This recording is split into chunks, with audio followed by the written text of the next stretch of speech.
প্রথম ধাপের ফ্যামিলি কার্ডের সুবিধা পেতে যাচ্ছে বরিশাল বিভাগের ভোলা জেলার চরফ্যাশন উপজেলার আসলামপুর ইউনিয়নের ৪ নম্বর ওয়ার্ড।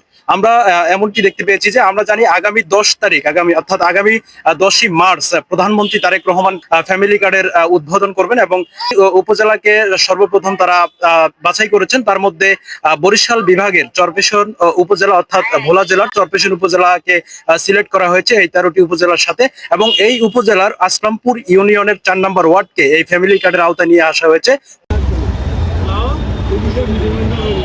সরকারি আঙ্গত এই কার্ডটা নিছে ফ্যামিলি হিসাবে খসড়া চালাইতো ঠিক মতন আমার এই কার্ডটার ফ্যামিলি খসড়া চালায় আমরা জানি যে পাই যে আমগো যে এই ফ্যামিলি কার্ড নিছে সরকারে আমগরে আমরা যেন টাকা পয়সা ঠিক মতন পাই এটা লাইন করে যেন সরকার আমগরে আইডি কার্ডের ফটোকপি আমার স্বামীর আইডি কার্ডের ফটোকপি লিখে নিচ্ছে, ছেলে মেয়েদের নিবন্ধন কার্ডের লিখে নিতে ফটো ইনশাল্লাহ ভালো করে দেন তাহলে ভালোই হইবে। আমরা তো কোনো জায়গাতে পাই না, আপনারা দিয়ে আমরা দিওয়ান আমরা এটা লই তো আমার তো উন্নত লাগবে।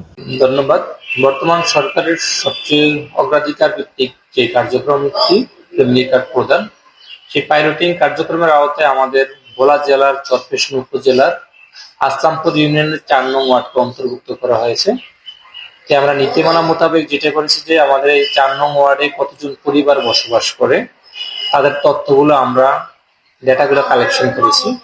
সেক্ষেত্রে যাদের পরিবারের সদস্য সংখ্যা 5-এর অধিক হয় তাদের 2 জন নারী প্রদান করা হয়েছে, এবং যাদের পরিবারের সদস্য সংখ্যা 5 বা তার চেয়ে কম তাদের 1 জন নারী প্রধান সদস্য হিসেবে অন্তর্ভুক্ত করা হয়েছে। সেক্ষেত্রে আমরা আমাদের এই ওয়ার্ডে মোট 497টি খানা পেয়েছি পরিবারকে আমরা জরিপ করে।